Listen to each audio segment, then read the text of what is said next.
ತೀರ್ಮಾನ ಆಯಿತು ಮಾನ್ಯ ಅಧ್ಯಕ್ಷರೇ. ಆ ತೀರ್ಮಾನ ಆಗಿ 45ರಲ್ಲಿ ಫೌಂಡೇಶನ್ ಆಗಿ 1953ರಲ್ಲಿ ಅಣೆಕಟ್ಟು ಸಂಪೂರ್ಣವಾಗಿ 8 ವರ್ಷದ ಅವಧಿ ಹಿಡ್ಕೊಂಡು ಕಟ್ಟಿ 1965ರಲ್ಲಿ ಕಾಲುವೆಗಳನ್ನು ಕೂಡ ಪ್ರಾರಂಭ ಮಾಡಿ ನೀರು ಬಿಡಿಸ್ತಕ್ಕಂಥ ಕೆಲಸ ತುಂಗಭದ್ರಾ ಅಣೆಕಟ್ಟಿನಿಂದ ಆಯಿತು. ನಂತರ 1960ರಲ್ಲಿ ಗಣರಾಜ್ಯೋತ್ಸವ ಆದಮೇಲೆ ಸ್ವಾತಂತ್ರ್ಯ ಪಡೆದ ನಂತರ ಕೇಂದ್ರ ಸರ್ಕಾರ ತುಂಗಭದ್ರಾ ಆಡಳಿತ ಮಂಡಳಿಯನ್ನು ರಚನೆ ಮಾಡಿದರು.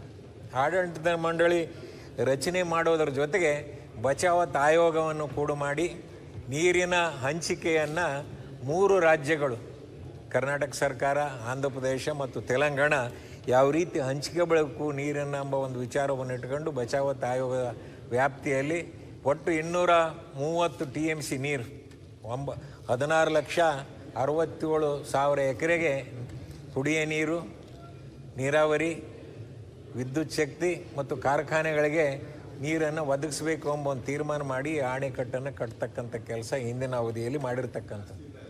ಮಧ್ಯದಲ್ಲಿ ಏನಾಗಿದೆ ಮಾನ್ಯ ಅಧ್ಯಕ್ಷರೇ, ಈ ತುಂಗಭದ್ರಾ ಮಂಡಳಿ ರಚನೆ ಆದ ನಂತರ ಅದರಲ್ಲಿ ಕೆಲವೊಂದು ನಿಯಮಗಳನ್ನು ಮಾಡಿದರು.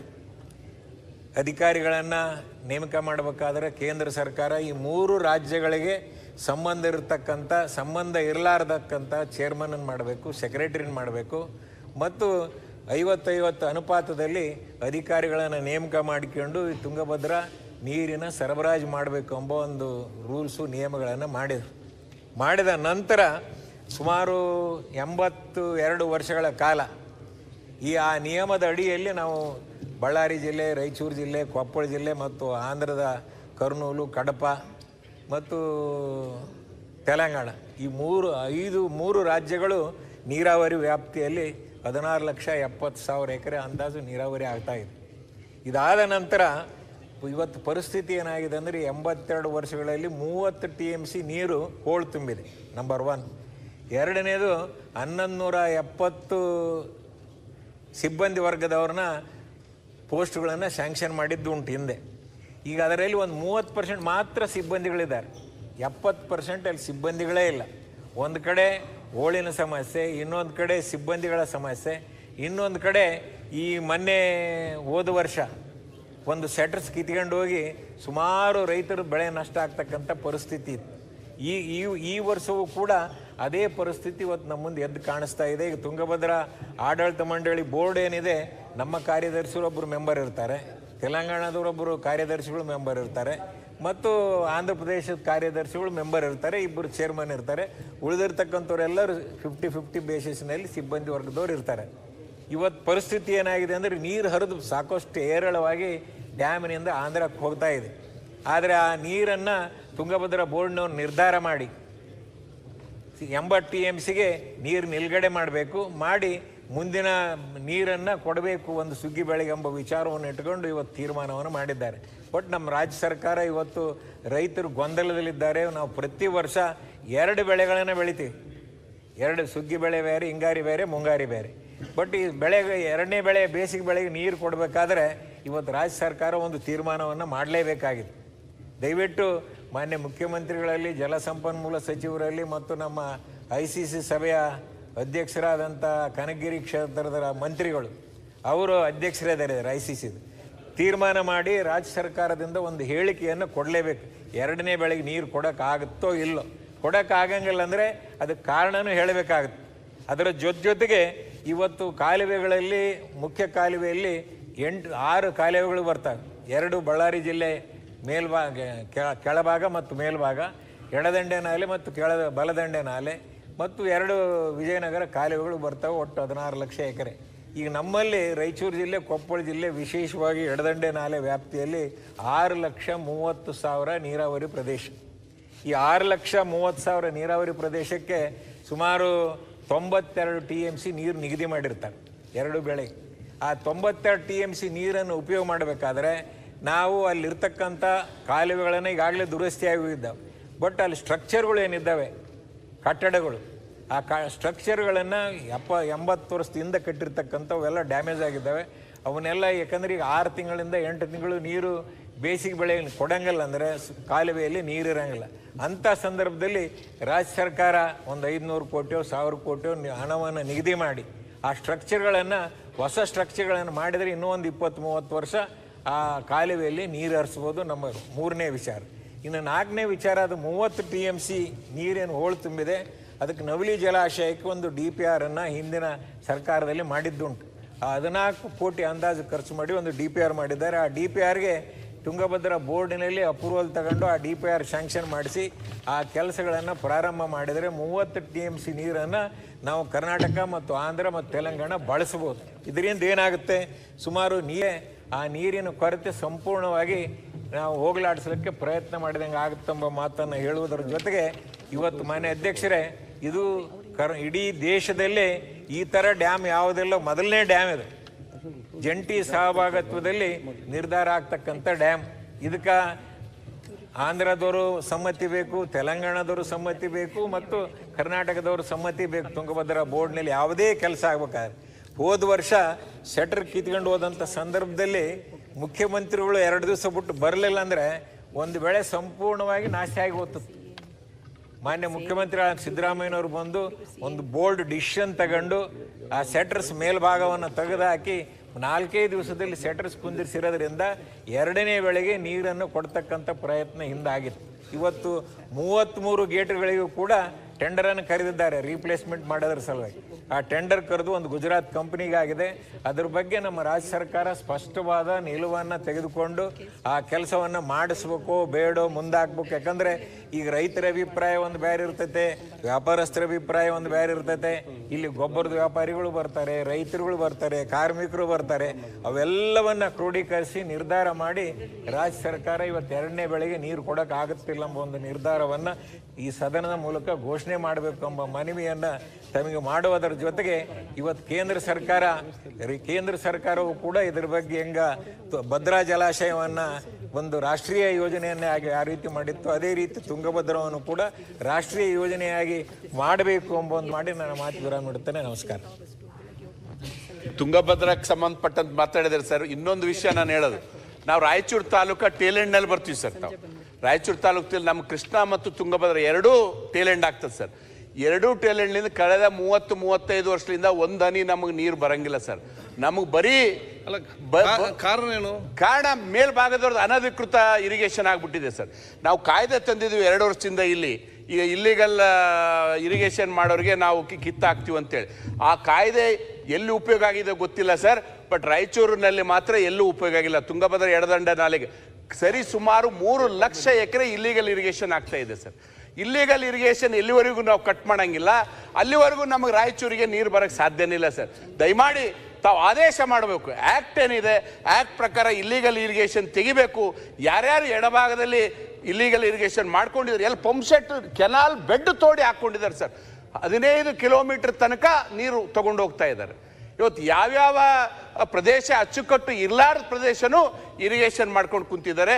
ಇವತ್ತು ಇರೋದೇ 4 ಲಕ್ಷ ಎಕರೆ ಕೊಡಬೇಕಂತೇಳಿ ಲೆಫ್ಟ್ ಬ್ಯಾಂಕಿಗೆ ಇದ್ರೆ ಇವತ್ತು ಸರಿ ಸುಮಾರು 7.5-8 ಲಕ್ಷ ಎಕರೆ ಇರಿಗೇಷನ್ ಮಾಡ್ತಾ ಇದೆ. ದಯಮಾಡಿ ತಾವು ಆದೇಶ ಮಾಡಬೇಕು. ಇರಿಗೇಷನ್ ಮಂತ್ರಿಗಳು ಬಂದಿದ್ದಾರೆ, ಕಾಯ್ದೆ ತಂದಿದ್ದಾರೆ, ಅವ್ರು ಆ್ಯಕ್ಟ್ ಮಾಡಿ ಯಾವ್ಯಾವ ಪ್ರದೇಶದಲ್ಲಿ ಇಲ್ಲಿಗಲ್ ಇರಿಗೇಷನ್, ಅದು ರಾಯಚೂರು ಜಿಲ್ಲೆಯಲ್ಲೂ ಆಗ್ತಾ ಇದೆ, ಕೊಪ್ಪಳ ಜಿಲ್ಲೆಯಲ್ಲೂ ಆಗ್ತಾ ಇದೆ. ಆದ್ರೆ ಇವರಿಬ್ಬರು ಇಲ್ಲಿಗಲ್ ಇರಿಗೇಷನ್ ಮಾಡೋದ್ರಿಂದ ನಾವು ಸಫರ್ ಆಗ್ತಾ ಇದೀವಿ ಸರ್. ಎರಡು ನದಿಗಳಿಂದ ನಮಗೆ ಒಂದು ಹನಿ ನೀರು ಬರ್ತಾ ಇಲ್ಲ ಸರ್. ಈ ಕಡೆ ತುಂಗಭದ್ರಲ್ಲಿಂದ ಬರ್ತಾ ಇಲ್ಲ, ಈ ಕಡೆ ಕೃಷ್ಣಾಲಿಂದನೂ ಬರ್ತಾ ಇಲ್ಲ. ನಮ್ಮ ರಾಯಚೂರು ಜನರು 35 ವರ್ಷದಿಂದ 2ನೇ ಬೆಳೆ ಹಾಕೊಳ್ಳೋದೇ ಬಿಟ್ಬಿಟ್ಟಿದ್ದಾರೆ ಸರ್. ಇದ್ದಂಥ ಒಂದು ಮಳೆಗಾಲದ ಬೆಳೆಗೂ ಅದು ಲಾಸ್ಟ್ ನೀರಿಗೆ ನಾವು ಡಿಸೆಂಬರ್, ಜನವರಿ, ಫೆಬ್ರವರಿ ನೀರಿಗೂ ನಾವು ಕೈ ಮುಗಿದು ಬೇಡ್ಕೊಂಡು ರೋಡಿಗೆ ಬರುವಂಥ ಪರಿಸ್ಥಿತಿ ಇದೆ. ಇರಿಗೇಷನ್ ಮಂತ್ರಿ ಸಾಹೇಬರು ಬಂದಿದ್ದಾರೆ, ಡೆಪ್ಟಿ CM ಸಾಹೇಬರು ಬಂದಿದ್ದಾರೆ, ಅವರೊಂದು ಹೇಳಿಕೆ ಮಾಡಬೇಕಂತೇಳಿ ನಾನು ತಮ್ಮ ಮೂಲಕ ಅವರಲ್ಲಿ ಕೈ ಮುಗಿದು ಕೇಳ್ಕೊಳ್ತೀನಿ. ಬಾಲಕೃಷ್ಣ ಪೂರಕವಾಗಿ ಅಧ್ಯಕ್ಷರೇ, ಟೈಲೆಂಡ್ ಅಲ್ಲಿ ರಾಯಚೂರ ಅಧ್ಯಕ್ಷರೇ ಅಲ್ಲ, ಟೈಲೆಂಡ್ ಅಲ್ಲಿ ಇರೋರ ಸ್ಥಿತಿಗಳ ಬಗ್ಗೆ ರಾಯಚೂರು ನಮ್ಮ ಶಾಸಕರು ಹೇಳಿದ್ರು. ಬರೀ ತುಂಗಭದ್ರಾ ಒಂದೇ ಅಲ್ಲ, ಎಲ್ಲಾ ಡ್ಯಾಮ್ಗಳಲ್ಲೂ ಟೈಲೆಂಡ್ ಇರೋರ್ದು ಹಣೆ ಬರ ಇದೇನೆ. ಮೊದ್ಲಿರೋರು ಎಲ್ಲರೂ ಉಪಯೋಗಿಸ್ಕೊಂಡ್ಬಿಡ್ತಾರೆ, ನಮಗ್ ಬಿಡೋದೇ ಇಲ್ಲ. ಅದೇ ಸ್ಥಿತಿಯಲ್ಲಿ ನಾವು ಕಾಣ್ತಾ ಇದ್ದೀವಿ. ದಯಮಾಡಿ ಕಾನೂನು ತರಬೇಕು ಸನ್ಮಾನ್ಯ ನೀರಾವರಿ ಸಚಿವರು. ನೀರು ಬಿಟ್ಟು ಆಮೇಲೆ ಮುಂದ್ಗಡೆ ಇರೋರು ಬಿಡ್ಬೇಕು ಅಂತ ಹೇಳಿ ದಯಮಾಡಿ ಒಂದು ಕಾನೂನು ಆಯ್ತು, ತರಬೇಕು ಅಂತ ಬಾಲಕೃಷ್ಣ ಮನವಿ ಅವರೇ, ಮಾಡ್ತಾ ಇದೀವಿ. correct. ತಮ್ಮ ಮುಖಾಂತರ ಎಲ್ಲ ಕಡೆ ಸಮಸ್ಯೆ ಇದೆ. ಈಗ ತುಂಗಭದ್ರಾ ಬಗ್ಗೆ ನೀವ್ ಹೇಗೆ ಚರ್ಚೆ ಇಂಪ್ಲಿಮೆಂಟ್ ಮಾಡ್ಬೇಕಲ್ಲ, ಬಿಗಿಯಾಗಿ ಇಂಪ್ಲಿಮೆಂಟ್ ಮಾಡ್ಬೇಕು. ಯಾರು ಮುಲಾಜಿಗೂ ಒಳಗಾಗಬಾರ್ದು. ನೀವು ಯಾಕೆ ಚರ್ಚೆ Implement ಮಾಡ್ತೀರಿ? ಮಾಡ್ಬೇಕು. ಕೂತ್ಕೊಳ್ಳಿ. ನಾವಲ್ಲ ಆಯ್ತು, ಹೇಳಿದಿರಲ್ಲ ಅವ್ರೆ ಆಯ್ತು. ನಾವು ಥೈಲ್ಯಾಂಡ್ ಅಲ್ಲಿ ಇದೀವಲ್ಲ, ನಾವು ನಮ್ ನೋವು ಅದು. ಆಯ್ತು, BR ಪಾಟೀಲ್ ಅವರು. ಈಗ ಭಾಳ ಗಹನವಾದಂಥ ವಿಷಯ ಚರ್ಚೆ ಬಂದಿದೆ. ತಾವೊಂದು ಮಾತು ಕೇಳಿದ್ರಿ, ಯಾಕೆ ಟೈಲೆಂಟಿಗೆ ನೀರು ಬರಲ್ಲ ಅಂತ. ಈಗೇನು UKP ಹಿಡಿದು ನಾವು ಡ್ಯಾಮ್ಗಳನ್ನು ಮಾಡಿದ್ದೇವಲ್ಲ, ಅವೆಲ್ಲ ಲೈಟ್ ಇರಿಗೇಷನ್ನು. ಆದರೆ ನಾವೆಲ್ಲ ಹೆವಿ ಇರಿಗೇಷನ್ ಹೋಗ್ಬಿಟ್ಟಿದ್ದೀವಿ. ಆಯ್ತು ಸರ್, ನೀವು ಚರ್ಚೆ ಮಾಡಬೇಡಿ. ಲೈಟ್ ಇರಿಗೇಷನ್ ಅವರ ಅಭಿಪ್ರಾಯನ ಹೇಳ್ತಾರೆ. ಲೈಟ್ ಇರಿಗೇಷನ್ ಸರ್, ಲೈಟ್ ಇರಿಗೇಷನ್ಗೋಸ್ಕರ ಮಾಡಿದ್ದೀವಿ ಡ್ಯಾಮು. ಆದರೆ ಅಲ್ಲಿ ಭತ್ತ ಬಂತು, ಕಬ್ಬು ಬಂತು, ಹಾಗಾಗಿ ಟೈಲೆಂಟಿಗೆ ನೀರು ಜಾಸ್ತಿ ಹೋಗ್ತಾ ಇಲ್ಲ. ಈ ಸಮಸ್ಯೆ ಇದೆ. ಈ ಸಮಸ್ಯೆಯನ್ನು ಬಗೆಹರಿಸಬೇಕಾದ್ರೆ ಪ್ರಾರಂಭದಲ್ಲಿ ಅಗ್ರಿಕಲ್ಚರ್ ಡಿಪಾರ್ಟ್ಮೆಂಟು ಕೇರ್ ಮಾಡಲಿಲ್ಲ, ಇರಿಗೇಷನ್ದವ್ರು ಮಾಡಲಿಲ್ಲ, ಕಾಡದವ್ರು ಮಾಡಲಿಲ್ಲ. ಹೀಗಾಗಿ ಒಟ್ಟ ಟೈಲೆಂಟಿಗೆ ನೀರು ಹೋಗ್ತಾ ಇಲ್ಲ. 69 ಅಲ್ಲಿ ಈ ಸಮಸ್ಯೆನ ಸರ್ಕಾರ ಯಾವ ಥರ ಬಗೆಹರಿಸ್ತಂತ ಹೇಳ್ಬೇಕು ಅವರು. ಓಕೆ,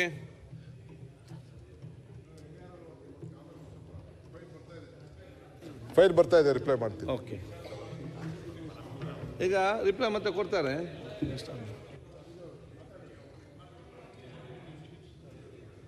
ಒಂದು ಸೆಕೆಂಡ್.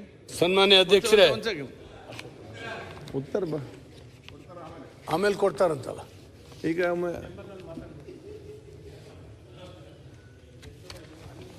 ಸನ್ಮಾನ್ಯ ಅಧ್ಯಕ್ಷರೇ, ಒಂದು ಸೆಕೆಂಡ್ ಚರ್ಚೆ. ಈಗ ಸರ್, ಈಗ ಇದಕ್ಕೆ ಉತ್ತರ ಪಡೆದು ತಾವು, ಯಾಕಂದ್ರೆ ಜ್ಞಾನೇಂದ್ರ ಅವರು ಆಮೇಲೆ ಮಾತಾಡಲಿ ಬೇಡ ಅಂತ ಹೇಳ್ತಾ ಇಲ್ಲ. ಈಗ ಅಧ್ಯಕ್ಷರೇ, ಮಂತ್ರಿಗಳು ಬಂದಿದ್ದಾರೆ, ಉತ್ತರ ಆಗಲಿ. ತುಂಗಭದ್ರಾ ವಿಚಾರದಲ್ಲಿ ಅದು ವೆರಿ ಸೆನ್ಸಿಟಿವ್ ಕೇಸ್. ಮತ್ತೆ ಬಾಲಕೃಷ್ಣ ಅವರು ಕೂಡ ಹೇಳಿದ್ರು. ಅವ್ರದ್ದು ಏನು ನವಲೆ ವಿಚಾರ ಏನು ಹೇಳಿದ್ದಾರೆ, ಅದು ನಾನು ಸ್ವಲ್ಪ ಕ್ಲೀನಾಗಿ ನನ್ನ ಹತ್ರ ಫೈಲ್ ಮೇಲೆ ಅದ್ರ ಬಗ್ಗೆ ಮಾತಾಡಬೇಕು. ಅವ್ರೇನು ಹೇಳಿದ್ದಾರೆ, ಥೈಲ್ಯಾಂಡ್ ವಿಚಾರ ಅವರು ಇವ್ರೇನು ಹೇಳಿದ್ದಾರೆ, ಅವ್ರು ಹೇಳ್ದಂಗೆ ಈಗಾಗಲೇ ಫಾರ್ ದಿ ಫಸ್ಟ್ ಟೈಮ್ ಒಟ್ಟಿಗೆ ಕೊಡಿ. ಭಾಳ ರಿಸ್ಕ್ ತಗೊಂಡು ನಾನು ಒಂದು ಇಲ್ಲಿ ಅಮೆಂಡ್ಮೆಂಟ್ ಮಾಡಿದ್ದೀನಿ, ಇವರೆಲ್ಲ ಒಪ್ಕೊಂಡಿದ್ದಾರೆ. ಓಕೆ, ಇಂಪ್ಲಿಮೆಂಟ್ ಆಗ್ತಾ ಇಲ್ಲ ಅಂತ ಹೇಳ್ತಾರೆ. ಯಾರು ಇಲ್ಲ ಸರ್, ನೀವು ಬಾವಿಲಿದ್ದಾಗ ಮಾಡ್ಬಿಟ್ರಿ. ಸುರೇಶ್ ಗೌಡ್ರೆ, ಬಾವಿಲಿದ್ದ ಅವತ್ತು ಬಿಲ್ ತಂದಾಗ ಇಲ್ಲಿಗಲ್ ಪಂಪ್ಸರಿಗಳನ್ನ ಸುರೇಶ್ ಗೌಡ್ರೆ ಮಾಡಿದ್ರೆ ಆಕ್ಟ್ ಅದ್ರ ಬಗ್ಗೆ ತುಂಬಾ ಕೃತಜ್ಞತೆ. ಸುರೇಶ್ ಗೌಡ್ರೆ, ದಯಮಾಡಿ ಬಾವಿಗೆ ಬರ್ಲಿಕ್ಕೆ ಹೇಳಿದವ್ರು ಯಾರು ಬಿಲ್ ಟೈಮ್ ಅಲ್ಲಿ? ನೀರಾವರಿ ಆಕ್ಟ್ಗೆ ಬದಲಾವಣೆ ಅಮೆಂಡ್ಮೆಂಟ್ ತಂದು 100 ಮೀಟರ್ ಒಳಗಡೆ ಯಾರು ಬೋರ್ವೆಲ್ ಹಾಕಬಾರ್ದು. ನಾಳೆ ಬೆಳಗ್ಗೆ ಎತ್ತಿನೊಳೆ ನೀರಿರ್ಬೋದು, ಬೇರೆ ಯಾವುದೇ ಇರ್ಬೋದು, ಯಾರೂ ಪಂಪ್ ಇದನ್ನ ಬೋರ್ವೆಲ್ ಹಾಕಬಾರ್ದು, ಪಂಪ್ ಇಡಬಾರ್ದು, ಟೈಲೆಂಟ್ ನೀರು ಹೋಗ್ಬೇಕು ಅನ್ನೋ ದೃಷ್ಟಿಯಿಂದ ಮಾಡಿ ಆ ಇಂಜಿನಿಯರ್ಗಳಿಗೆ ನಾನು ಅವ್ರಿಗೆ ಅಸಿಸ್ಟೆಂಟ್ ಕಮಿಷನರ್ಗೆ ತಹಶೀಲ್ದಾರ್ ಕೊಟ್ಟಂಥ ಪವರ್ಸು ಕೂಡ ಕೊಟ್ಟು ಮಾಡಿ ಅದೆಲ್ಲ ಮಾಡಿದ್ದೀವಿ. ಇಂಪ್ಲಿಮೆಂಟ್ ಶುರು ಮಾಡಬೇಕು. ಈಗಾಗಲೇ 4 ಡಿವಿಷನ್ಗಳಲ್ಲೂ ಕೂಡ ನಮ್ಮ ಇಂಜಿನಿಯರ್ಗಳು ಕರೆಸಿ ಟ್ರೈನಿಂಗ್ ಕೊಟ್ಟಿದ್ದೀವಿ. ಏನು ನಿಮ್ಮ ಜವಾಬ್ದಾರಿ ಏನು, ಇದರಿಂದ ಯಾವ ರೀತಿ ನಿಯಂತ್ರಣ ಮಾಡಬೇಕು ಅಂತ ಮಾಡಿದ್ದೀವಿ.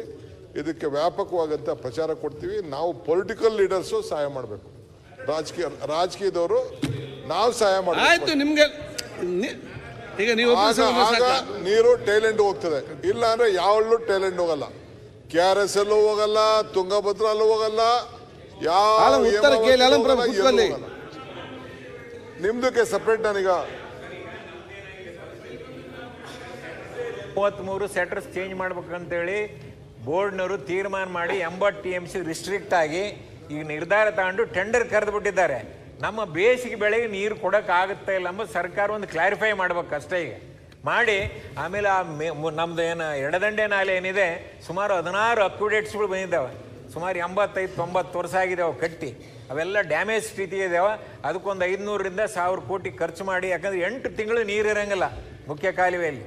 ಆ ಸಮಯದಲ್ಲಿ ಅವನೇನಾದರೂ ಹೊಸ ಸ್ಟ್ರಕ್ಚರ್ ಮಾಡೋಕೆ ಅನುದಾನ ಬಿಡುಗಡೆ ಮಾಡಿ ಆ ಕೆಲಸ ಮಾಡಿದ್ರೆ ಇನ್ನೂ ಒಂದು 30 ವರ್ಷ ನಮ್ಮ ತುಂಗಭದ್ರಾ, ಎಡದಂಡೆ ನಾಲೆ, ಬಳ್ಳಾರಿ ಜಿಲ್ಲೆ, ಕೊಪ್ಪಳ ಜಿಲ್ಲೆ ರೈತರಿಗೆ ಬಹಳಷ್ಟು ಅನುಕೂಲ ಆಗುತ್ತೆ. ತುರ್ವಿಯಾಲ್ ಅದರ ಬಗ್ಗೆ ಮಾನ್ಯ ಸಚಿವರು ಸ್ಪಷ್ಟವಾದ ಒಂದು ನಿಲುವನ್ನು ಪ್ರಕಟಣೆ ಮಾಡಬೇಕು.